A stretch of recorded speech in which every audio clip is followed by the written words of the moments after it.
Welcome everyone to my Witcher series review. First things first, I am familiar with the video games from CD Projekt Red, namely Witcher 2 Assassin of Kings and Witcher 3 The Wild Hunt, and having got my hands on one of the books. That being said, I'm not an expert on the lore, as my knowledge of the brand has its mentioned limitations, but I think I understand enough about Geralt of Rivia to probably give you my opinion on his depiction by the famous Hollywood star Henry Cavill. Naturally, the show benefits enormously from casting a well-known and popular actor as the main character, and above all, having Henry Cavill embody a character he understands and is familiar with definitely contributed to his thematic performance as Geralt of Rivia, the Butcher of Blaviken. Fans of the Witcher games are mostly pleased by this representation of Geralt, and I gotta say, Cavill gives his best in every frame to bring the character to life and introduce the world of The Witcher to an even broader audience. Speaking of which, the books are selling pretty well right now, and Witcher 3 is yet to reach its peak despite being a 5-year-old game. These are good times for the fans of the White Wolf. As I come myself between them, I'm also thrilled to give the Netflix adaptation a try and give you my thoughts on the property, given the fact that every episode seems to hit around the 1 hour mark. I'll make separate videos discussing about each and every one of them in details. Be sure to stay tuned and check them all out, whoever you are watching this video. Anyway, the first episode introduces us the main character, Geralt of Rivia, a bit younger than the game depiction I'm used to, but despite the obvious wig, this version works just fine for me. Now the way he spins and swings his sword around is very reminiscent of the game, which I guess makes sense as Henry Cavill himself got introduced to the character by being a passionate PC gamer himself.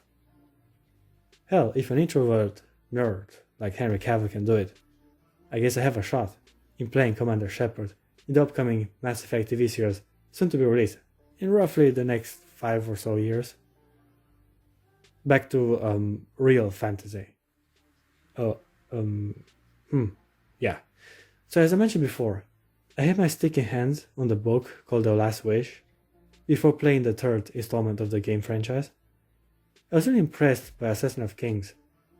Once Bioware let me down with its travesty known as Dragon Age 2, I found myself in love with what CD Projekt Red had to offer at that given time. I will keep on mentioning the games, by the way, as they are the main reasons the show even exists. So the first episode introduces us to Geralt, who is an experienced witcher, and Ciri, a princess with elder blood. Their destiny are intertwined, and it is the main narrative of the first season to bring them together.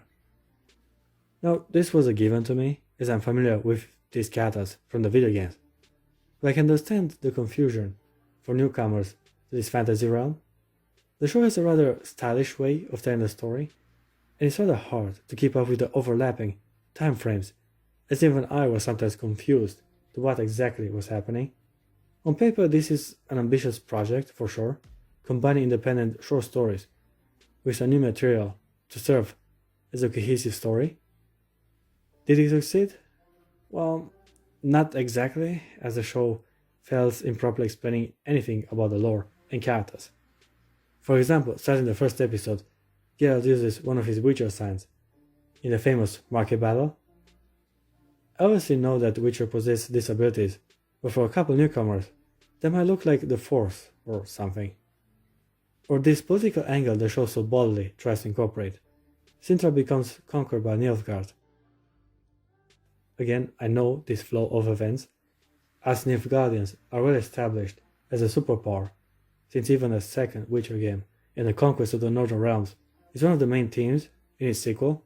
It feels like misguided screen time was given to certain aspects instead of making the political situation in the Northern Realms clear. You'll definitely enjoy the show more if you already know the characters and the world they live in, which is a shame as Witcher 3 itself found a masterful way of introducing new players to the story in such a manner that no previous knowledge of the matter was even required. Get the writers of CD Projekt Red on the next season, guys. They will make Shakespeare out of this mess. But don't get me wrong, this is pretty good about the first episode. You can see there's a lot of passion for the show. The fighting is well choreographed. The market scene where Geralt butchers everyone is usually stunning and engaging. They definitely worked hard for this scene, which is exactly what frustrates me. If only they would stop trying to present exposition after exposition and simply give us more of what they have established, the show would have been way easier to enjoy.